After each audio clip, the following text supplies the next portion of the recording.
Welcome to the Man Cave Podcast with Dan Casper. I don't think you weren't at this game, but I know this was trending at the Altoona and Ellsworth boys basketball game. If you haven't seen the clip over there, yes, there will be an aluminum pole too, Surveyor. I've got it already.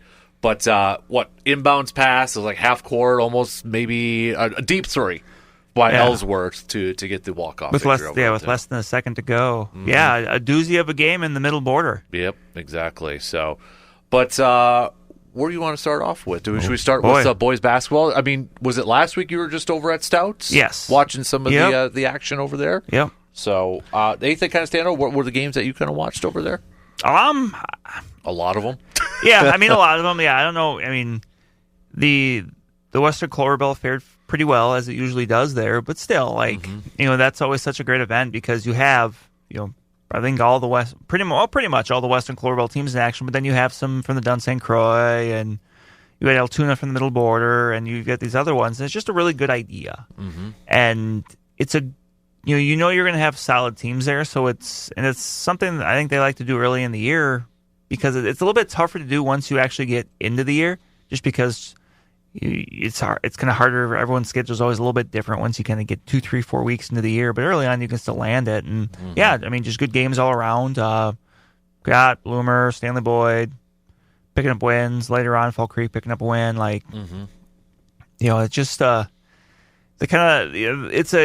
it's one of those events where if you're just looking to go watch basketball for a while, it's a good event. And the men's basketball team of Stout always does such a good job putting it on. Right. That I think it's one of those things that once teams are able to kind of get into and play at, they just want to keep playing there. Mm-hmm. I have to imagine there may be a bit of a wait if you wanted to try to jump in there. Mm-hmm. Yeah, I would have. Good old waiting list, right? Oh, yes. Yeah.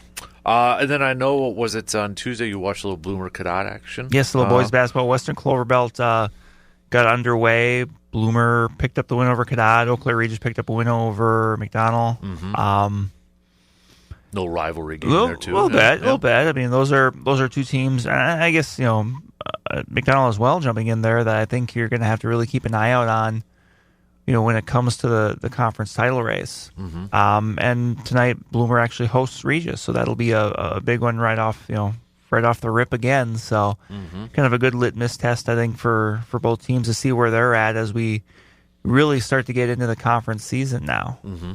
Girls-wise, was it just last night you were watching some McDonald girls? Correct, basketball? McDonald and Bloomer up in Bloomer. So McDonald picked up the win there. Early on in the year, I mean, last week we talked a little bit about it, but McDonald picked up the win over Regis. But and then coming back, I mean, that's a McDonald team that's still, I think, kind of finding itself a little bit. The coaching turnover in the offseason and, some just a younger roster overall. But, I also think that's a Bloomer team that's going to, kind of be in that fight all year long. They were without a couple, of their more experienced players last night, but nothing long-term there. So, but they'll be in that hunt too. I think both conferences, you're going to see a very competitive at the top, matchup where it's going to be, I think, pretty balanced, but full of good teams. Mm-hmm. I know you're watching some wrestling, too. You want to talk a little wrestling? Last night, actually, there was a pair of Big Rivers Conference quads, I guess. There were 4 teams, that were, I think, Chippewa Falls hosted one. That's where I was, and also Eau Claire North hosted one. Mm-hmm. The one I was at in Chippewa Falls was Chippewa Falls, River Falls, Eau Claire Memorial, and New Richmond. And Chippewa Falls won both of their matchups. They beat River Falls by the slimmest of margins. Actually, I was on a tiebreaker. After the Cardinals kind of rallied late in that matchup with the Wildcats to tie the score, and when you tie in wrestling in a duel, you go to a tiebreaker. And in that case, the tiebreaker was most pins, which Chippewa Falls had, so they won. And then they defeated Eau Claire Memorial as well. But and then this weekend is the Husky Invite at Eau Claire North, so that's always a big I've said it before, but it's really that first big wrestling meet around here of the year. 61st annual one too. Yeah, they've been doing it a while, and they've been doing it right for a while. So, yeah. But yeah, I believe the girl, they've actually, I think in the past they always try to do the boys and the girls on the same day, but as girls wrestling has grown, that's just that's a little harder to do because you have more girls, it's a good problem to have. So actually, I believe the girls one is today. Mm-hmm. Okay, it's this afternoon, and then the boys one's tomorrow. So lots of local teams there. That you want to go watch some wrestling. Yeah, it's right down the way. So, well, I know North last night they took down Rice Lake and first program win in over a decade against Hudson. Wow, for Eau Claire North too. Yeah, that's a big one because Hudson is always. I mean, they're right up there. I think them and Menominee are always two of those teams, especially in more recent years. They're kind of the if you want to be good in the big rivers, you kind of got to beat those, and that's a massive win for the Huskies. Mm-hmm. Yeah, definitely. Hockey wise, we are well underway. Big Rivers last night. Hudson picked up a big win over Chippewa Falls, but boys and girls are both into conference play now. So, we're going. We're off and we're going. Like I know I think early on, probably some of the early matchups in the Big Rivers you're going to probably be looking for is like a North and there's going to be some big ones for North too. North has Chippewa Falls coming up here in a little while, but like your Hudsons and your New Richmonds and your Memorials, obviously. I think Chippewa Falls is still going to be in there. They're still a bit like I mentioned with the McDonald girls trying to get things established with a new coaching staff there, but still a lot of experienced players that played on that state team last year, along with some freshmen and sophomores that are really kind of taking on larger roles this year too. So I think when all is said and done, both in boys and girls hockey, that you're going to see the Big Rivers being as challenging as it's been. That's just a common thing at this point. I mean, both in boys, both in Division I and Division II.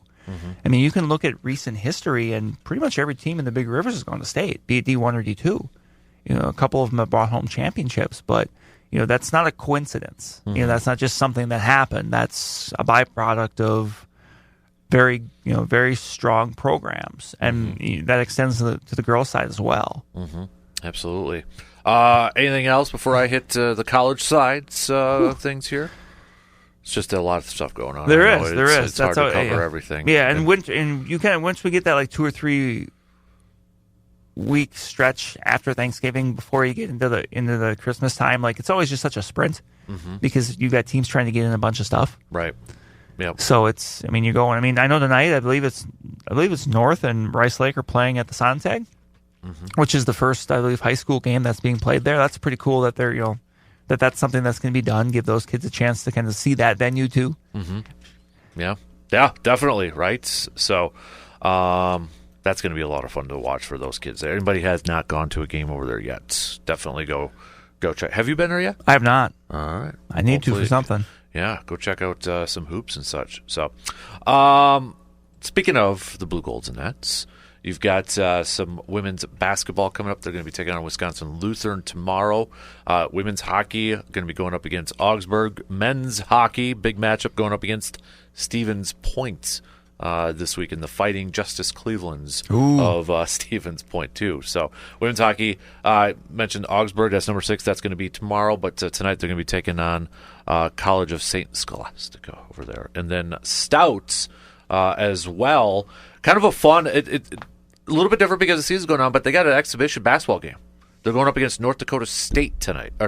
Interesting. North Dakota State is just coming off win over Butler, aren't they? Who Wisconsin plays tomorrow. Yeah, so it's an exhibition. It's at North Dakota State University, too, at noon today. So that's fun. You don't see that too often when both seasons are already underway. No, but that's a cool opportunity. Absolutely.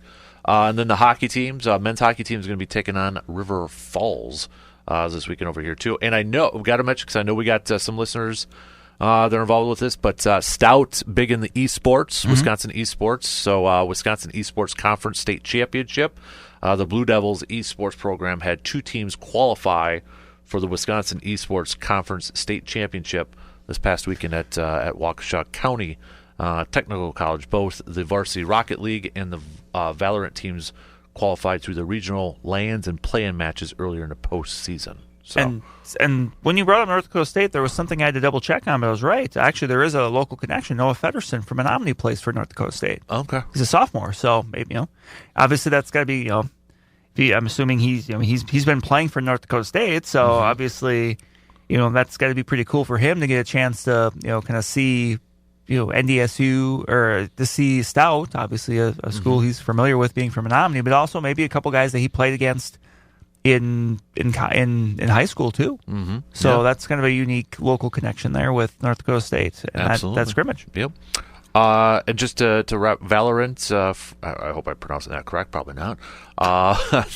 They ended their season in second place with a 14-3 overall record and a state runner-up. And then Rocket League Blue Devils ended their season tied for fourth place with a 10-5 overall record. So shout out to all those involved with that too. So, all right, let's take a quick break. That's your local sports roundup here for this morning.